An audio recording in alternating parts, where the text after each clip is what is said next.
From wars in the past, wars in the present, and even wars in the far-flung future, Call of Duty has been there. But the Juggernaut franchise first made its mark with one of the biggest events of the 20th century, World War II. An era it has revisited multiple times over the years since, including its latest entry, Call of Duty Vanguard. Let's look back at the history of the World War II Call of Duty games. 1998's Saving Private Ryan was huge, and its success popularized the World War II setting in games, birthing huge franchises like Battlefield and Medal of Honor in the early noughties. Activision, seeing the buzz, decided it wanted its own Medal of Honor, and who better to make it than 2015 Studios, developer of 2002's Medal of Honor Allied Assault. A few of the 2015 team were unhappy with their contract with the game's publisher EA and decided to leave to form a new studio called Infinity Ward. Headed up by Vince Zampella, Grant Collier, and Jason West, Infinity Ward secured funding from Activision, which bought a 30% share in the studio and set out to make a game that was codenamed MOH Killer.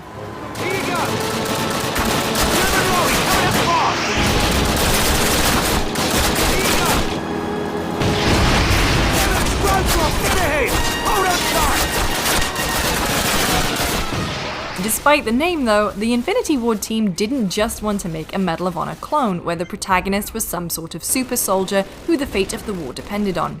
In its earliest incarnation, Call of Duty followed a James Bond-type spy character who was given a super-secret mission to take down the Nazi regime. The team ultimately decided to have 3 playable characters, so this idea was dropped. The story was split into 3 campaigns, British, American, and Soviet, allowing players to experience some of World War II's most infamous battles like the Battle of Stalingrad from different perspectives. Its narrative was delivered mostly through pre-mission briefings. The invasion of Europe will take place across 5 main beaches along the Normandy coast of France, and was overall relatively sparse in terms of meaningful characters and plot points outside of the battles. Your characters don't even speak. But the game did feature some top-tier voice talent like Jason Statham. We'll head east, destroying any targets of opportunity. Then we'll meet up with the rest of the squad as planned. As well as introduce fan-favorite character Captain Price.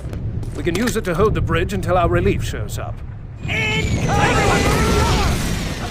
Infinity Ward really wanted to deliver on the fact that wars were won by soldiers working together, and not by one-man armies. One way in which they did this was by not having a sprint, making each approach a slow, intense affair.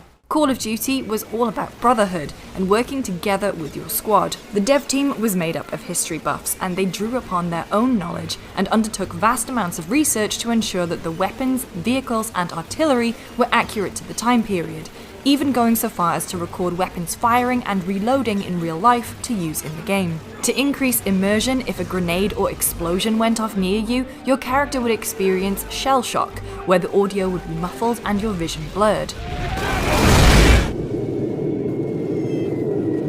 The attention to detail steered Infinity Ward well. Call of Duty launched on PC in October 2003 to critical acclaim. GameSpot awarded it a 9 out of 10, with reviewer Greg Kasavin saying that it pulls together many of the best aspects of other similar games, and also includes all sorts of little wishlist items that may have crossed your mind while playing those other games. The result seems, above all, very well designed. It received much praise for its multiplayer, particularly the inclusion of the kill cam, which upon death allowed you to see the POV of the player who killed you. Shortly after Call of Duty launched, Activision bought the remaining 70% of Infinity Ward, and the team set to work on the sequel.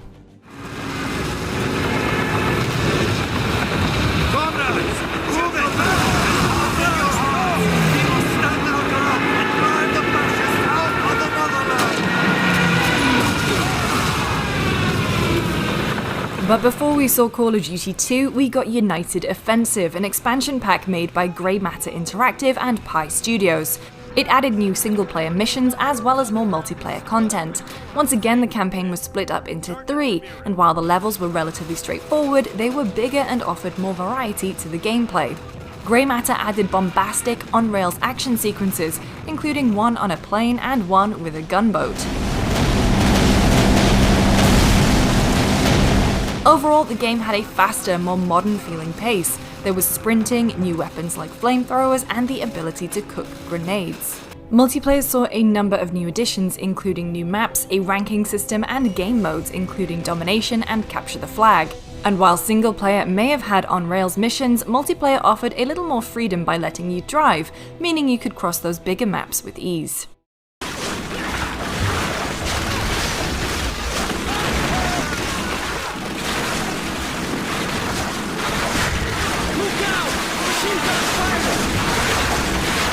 And while we waited for a fully fledged sequel, Call of Duty made its first appearance on console, with Finest Hour releasing on PS2, GameCube, and the original Xbox. It was based on the original game, once again featuring a campaign from 3 different POVs.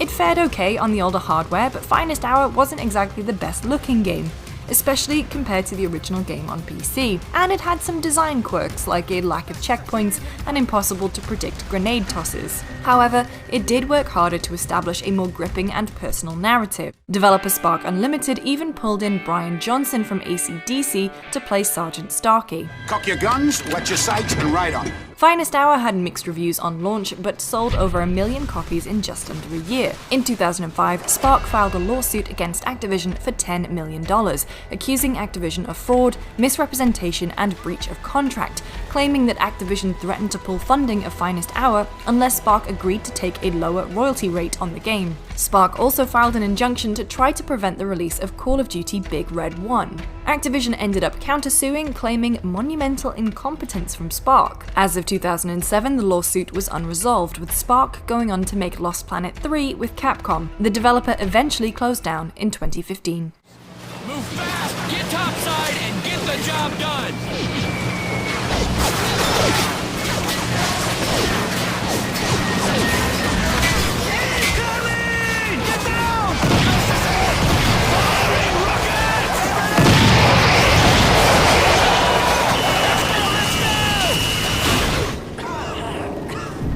When it became clear that Halo 3 would not hit the launch window of the Xbox 360, Microsoft reached out to Activision to see if they could make a sequel to Call of Duty for the launch of its new next-generation console. Infinity Ward gleefully accepted, and the team expanded to ensure that both the Xbox 360 and PC versions of the game would hit the deadline. Call of Duty 2 was released in late 2005 for PC and as an Xbox 360 launch title. Once again, the campaign was split into multiple points of view, with developer Infinity Ward referring to missions as vignettes. Instead of a linear approach, players were given the chance to play through the war chronologically, or by following each of the 4 playable characters through their vignettes. Infinity Ward began work on COD 2 shortly after the first game shipped, and for the sequel they went all out, taking what worked in the original and making it bigger and better. There were more levels, and it used a new, more powerful game engine to make them bigger and more detailed. This was actually a huge risk, as during development the team wasn't exactly 100% sure on what the 360 would be capable of, so their game maxed out the theoretical specs that they'd been given. It paid off, as some effects like smoke made the game look incredible upon launch, showing that the next generation had truly arrived.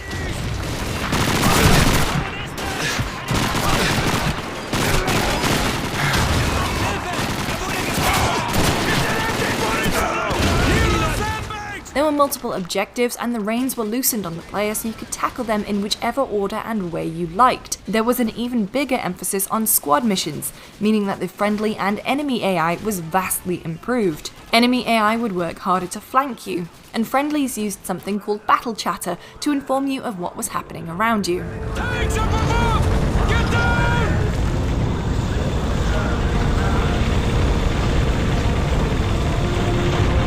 The game did include regenerating health, but removed the sprint that had been introduced in United Offensive. Multiplayer built on the groundwork of the previous titles, bringing back fan-favourite modes like Deathmatch and adding a new one, Headquarters. On Xbox 360, you were able to play 4-player split-screen multiplayer, and on Xbox Live, the multiplayer was limited to just 8 players, which made the large maps feel a bit empty. Call of Duty 2 became the biggest-selling Xbox 360 launch title, with over 80% of launch 360 owners also picking up a copy of the game. It looked like the MOH killer was well and truly picking up steam. Watch out!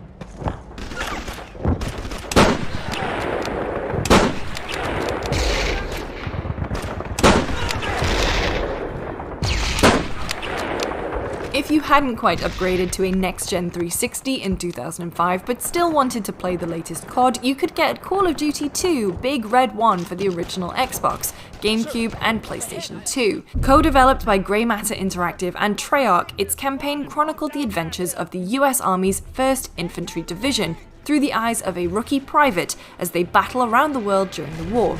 Its story was delivered mostly in-game, which meant that Big Red 1 felt more quickly paced, and it offered a variety of missions that weren't just go here, shoot those enemies, press forward. It got middling reviews, but received praise for its variety of missions and its voice cast, which features Mark Hamill, who coincidentally was in a film called The Big Red 1. By August of 1944, following their success over the merciless German defenders on Omaha Beach. And a number of actors from Band of Brothers, including Bull, Okay, let's set up a perimeter ASAP. Skip, and Guarnier. Keep looking at me, okay? You're gonna be fine. Stay with me.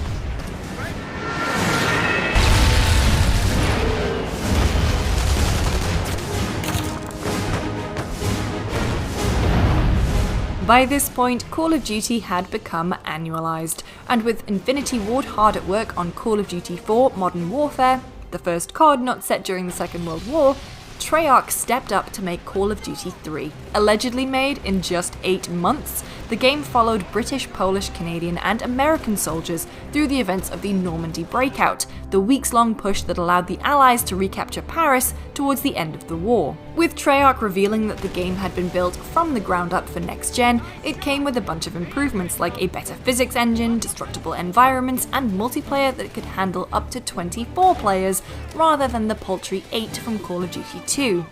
It was more cinematic, featuring close combat sequences and quick-time events to struggle free from the grasp of enemy soldiers. It looked and sounded great, especially when connected to a surround sound system. Our reviewer at the time even said it was some of the best sound work in any game to date.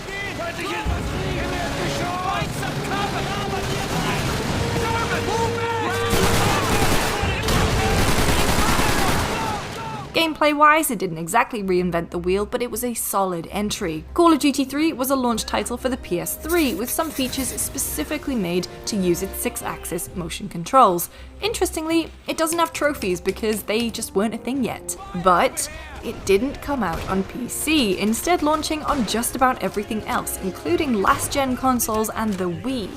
It was perceived as kind of a slap in the face to the PC players who had been with the series since the start. The Wii version shipped without multiplayer and had a pretty unwieldy control scheme. All in all, the game was still a success, selling over 2 million copies in just 3 months. They found us! They're right behind me!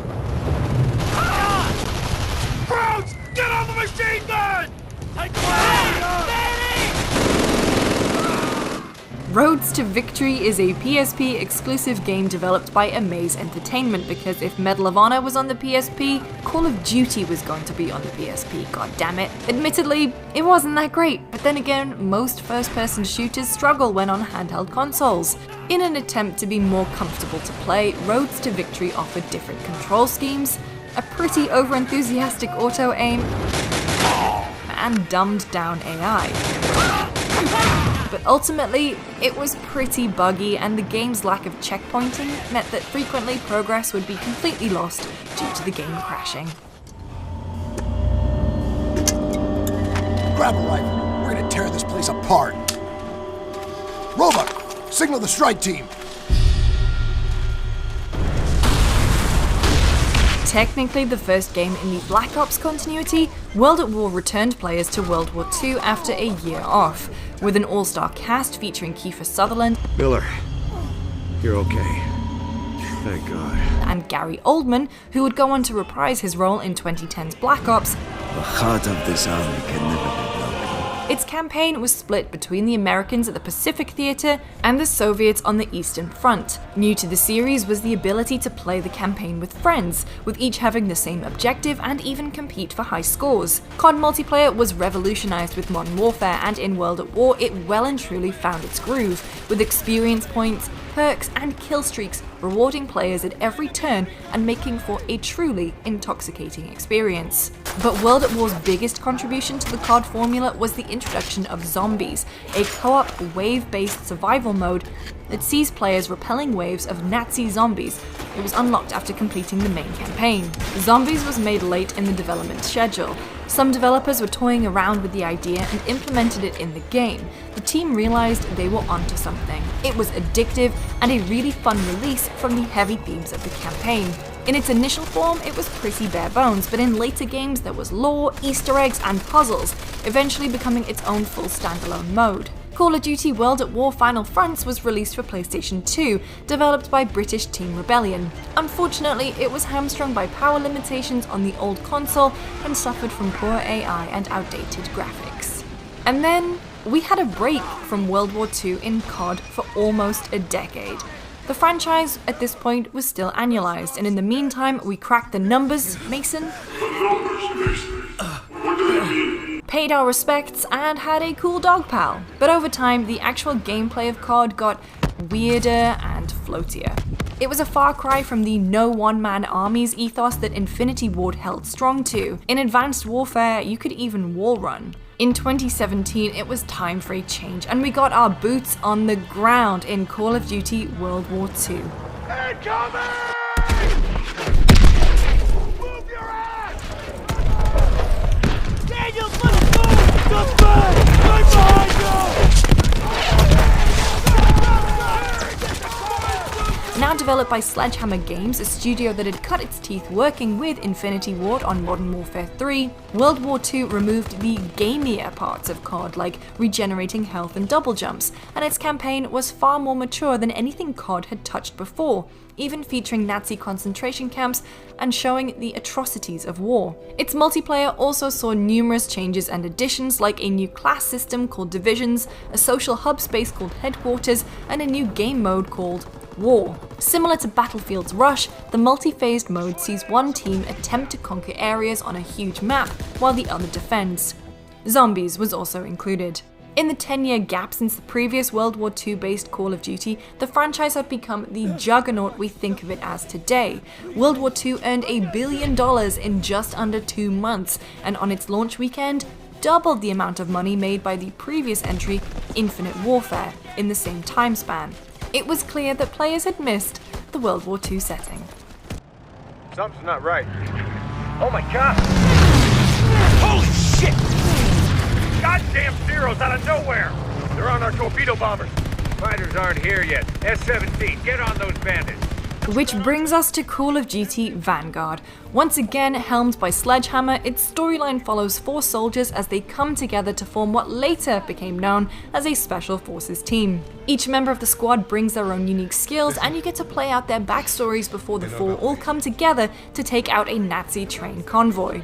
It hits something of a middle ground between boots-on-the-ground realism and the one-man army feel of some of the more modern CODs. Our reviewer Phil Hornshaw called it Call of Duty's take on something like the Expendables. On top of its multiplayer mode, Vanguard has also made changes to the immensely popular Battle Royale mode Warzone, adding new weapons as well as a new map called Caldera. So there you have it, the history of the World War II COD games. If you liked this video, make sure to give it a thumbs up and subscribe, and let us know if you want us to do a history of the other COD games too. Thanks so much for watching.